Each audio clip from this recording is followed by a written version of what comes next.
नमस्कार. मी हंगेश्वर आणि तुम्ही पाहताय वादळी विषय.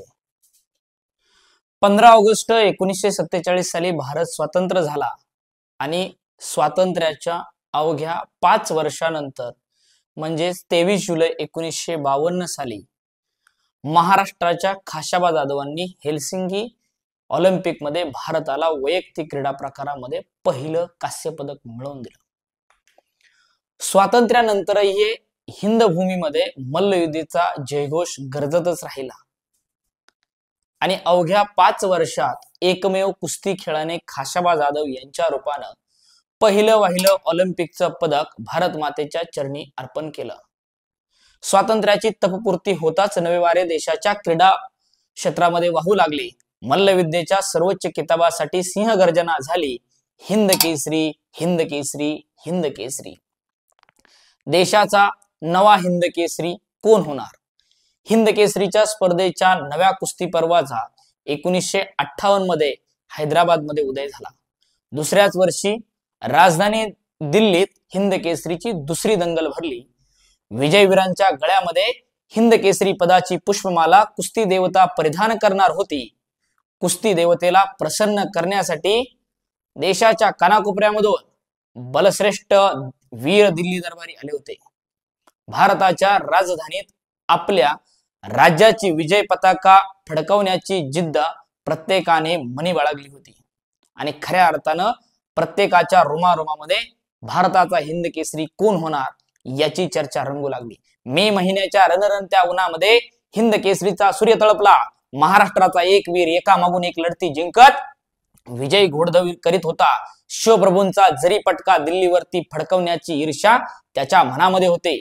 पाणीदार डोळ्यांनी स्मित हास्य करत सलामी देणाऱ्या या वीराने सर्वांच्या नजरा आपल्याकडे खिळवून ठेवल्या होत्या आणि खऱ्या अर्थानं पाहता पाहता दिल्लीत हिंद केसरीचं मल्लयुद्ध पेटलं. अंतिम रणसंग्रामाचा दिवस उजाडला. बत्ता सिंग या धिप्पाड मल्लापुढे महाराष्ट्र वीराची किताबी लढत रंगणार होती आणि साक्षात त्या कुस्तीसाठी देशाचे राष्ट्रपती डॉक्टर राजेंद्र प्रसाद उपस्थित होते. कोल्हापूरचा तो मराठी वीर आई जगदंबा आणि शिवप्रभूंचा आशीर्वाद लाभलेला मराठी पुत्र होता. डोळ्यांचे पारणे फेडणारे मल्लयुद्ध रंगले. शेवटचा प्रतिहल्ला मराठमोळ्या वीराने चढवला आणि महाराष्ट्राची फत्ते झाली. बाजीप्रभूने पावनखिंड रोखली. त्याप्रमाणे कुस्तीवीरानं आपला जरी पटका दिल्लीवरती रोवला. कुस्ती देवतेनं सुहास्य वदनाने शुरास वंदिले. स्तुती स्तुमनांनी बरसात होत राहिली. साऱ्या भारतवर्षातून अभिनंदनाचा वर्षाव सुरू झाला. महाराष्ट्राची मान उंचावली आणि महाराष्ट्रातील घराघरातून उद्गार निघत होते, शाबास श्रीपती, शाबास श्रीपती. महाराष्ट्राचा पहिला आणि देशाचा पहिला हिंद केसरी श्रीपती खंचाळे यांनी हा इतिहास घडवला होता. दस्तर खुद्द राष्ट्रपतींच्या हस्ते मानाची गदा पराक्रमी खंचनाळेंच्या खांद्यावरती विराजमान झाली आणि नव्या पर्वाची नांदी झळकली. हिंद केसरी मल्लयुद्धाचं पर्व, हिंद केसरी किताबाचे मानकरी श्रीपती खंचनाळे झाले आणि खऱ्या अर्थाने हिंद केसरी गदेचा मानकरी कोण हेही अधोरेखित करणारं नवं कुस्ती पर्व या महाराष्ट्राच्या मातीमध्ये सुरू झालं. हिंद केसरी या पंचाक्षरी शब्दातच जादू आहे. ऑलिम्पिक हा शब्द समोर येतात जसे रोमांच उभे राहतात, तसे हिंद केसरी हा शब्द उच्चारतात एक उर्मी जागृत होते. हिंदुस्थानचा केसरी, भारताचा सिंह म्हणजेच हिंद केसरी किताब. हा मानाचा मुकुट महाराष्ट्राच्या माथ्यावर रोवला गेला. तो श्रीपती खंचनाळेंच्या रूपानं महाराष्ट्राच्या कुस्तीचा तो सुवर्ण काळ होता. ऑलिम्पिक पदक, आशियाई पदक, राष्ट्रकुल पदक आणि हिंद केसरीची गदा पटकावून मराठी मल्लांनी अटके पार झेंडे फडकावले होते. खऱ्या अर्थानं महाराष्ट्राच्या कुस्तीचा सुवर्ण काळ सुरू होता. मल्लविद्या हा महाराष्ट्राच्या सांस्कृतिक जीवनाचा अविभाज्य भाग आहे. मल्लविद्येला महाराष्ट्रात स्वातंत्र्यपूर्वीपासूनच आश्रय लाभलेला आहे. अनेक संस्थानिकांनी मल्लविद्येला प्रोत्साहन दिलेलं आहे. त्यामध्ये कोल्हापूरचे राजर्षी शाहू असतील. या राजर्षी शाहू महाराजांचे नाव अग्रक्रमाने याच्यासाठी घ्यावं लागेल, कारण त्यामुळेच हिंद केसरी सारखे मानाचे किताब जिंकणारे मल्ल या महाराष्ट्रात तयार झाले. एवढेच नव्हे तर स्वर्गीय खाशाबा जाधव यांनी देशाला ऑलिम्पिक स्पर्धेचं कांस्य पदक जिंकून दिलं. लाल मातीची कुस्ती ही महाराष्ट्राची खासियत आहे. आणि कुस्तीची ही परंपरा महाराष्ट्राच्या आजही नेटाने पुढे चालवित आहे.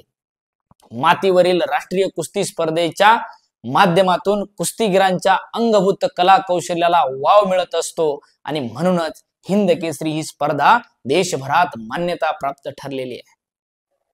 पहिला हिंद केसरी कोण हा नवा वाद कालांतराने पुढे आला. पहिली हिंद केसरी स्पर्धा 1958 मध्ये हैदराबादला झाली. रामचंद्र बाबू हे पहिला विजेता असे घोषित करण्यात आले. दिल्लीत ती स्पर्धा दुसरी होती असे कागदोपत्री दाखवण्यात आले.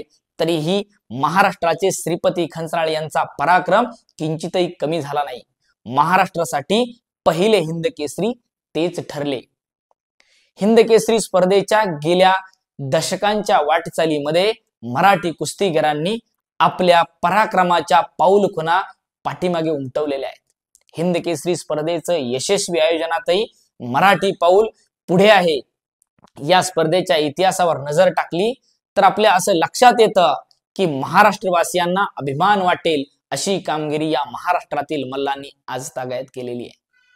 खऱ्या अर्थानं हिंद केसरी हा महाराष्ट्राचा अभिमान आणि स्वाभिमान आहे. हिंद केसरी किताब जिंकणाऱ्या महाराष्ट्रातील मल्लांविषयी जाणून घेतलं तर त्यांनी किती कठोर परिश्रम आणि संघर्षातून हे यश मिळवलंय याची कल्पना येते. त्याचप्रमाणे त्यांची मेहनत युवा पिढीतील मल्लांसाठी निश्चितच प्रेरणादायी आणि स्फूर्तिदायी ठरलेली आहे. अनेक मल्लांनी अनेक प्रकारे व्यायाम केलेला आहे. देशातील तमाम मल्ल हिंद केसरी स्पर्धेसाठी वर्षभर कठोर मेहनत घेत असतात. कोल्हापूरचे विनोद चौगुले तर सर्वात लहान वयामध्ये हिंद केसरी किताब पटकावणारे महाराष्ट्राचे मल्ल ठरलेले आहेत. वडील दादू चौगुले यांचा वारसा जपताना विनोद चौगुले यांनी वयाच्या अवघ्या 23व्या वर्षी 2004 मध्ये नाशिक येथे हिंद केसरीची गदा पटकावली आणि त्यानंतर सर्वात कमी वयामध्ये येतात पुण्याचे अभिजित कटके. हिंद केसरी ही अस्सल मातीवरील राष्ट्रीय कुस्ती स्पर्धा. या स्पर्धेच्या धर्तीवरती कुस्ती महर्षी मामासाहेब मोळ यांनी मराठी मातीमध्ये महाराष्ट्र केसरीची वैभवशाली गुढी उभारली.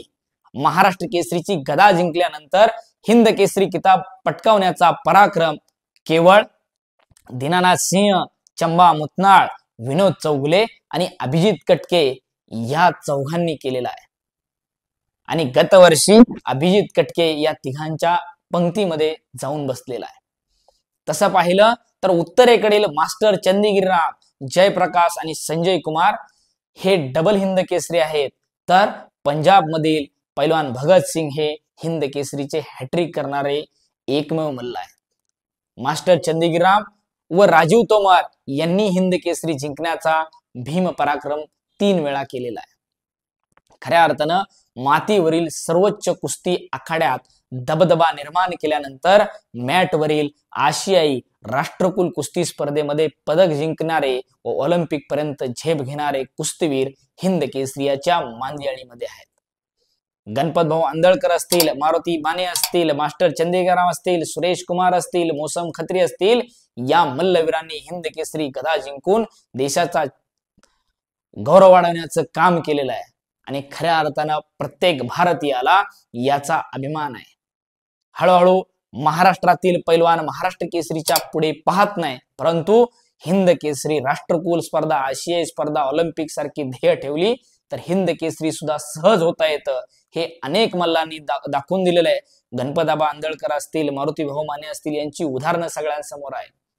खऱ्या अर्थानं हे हिंद केसरीचं पर्व इथून पुढे पुन्हा एकदा महाराष्ट्राच्या मातीमध्ये सुरू व्हावं हीच अपेक्षा या ठिकाणी व्यक्त करतो. अशाच नवनवीन व्हिडिओसाठी आमच्या वादळी विषय या YouTube चॅनलला सबस्क्राईब करायला विसरू नका. व्हिडिओ आवडल्यास त्याला लाईक, शेअर करायला विसरू नका. भेटूया नवीन व्हिडिओसह नवीन पर्वामध्ये. तोपर्यंत धन्यवाद.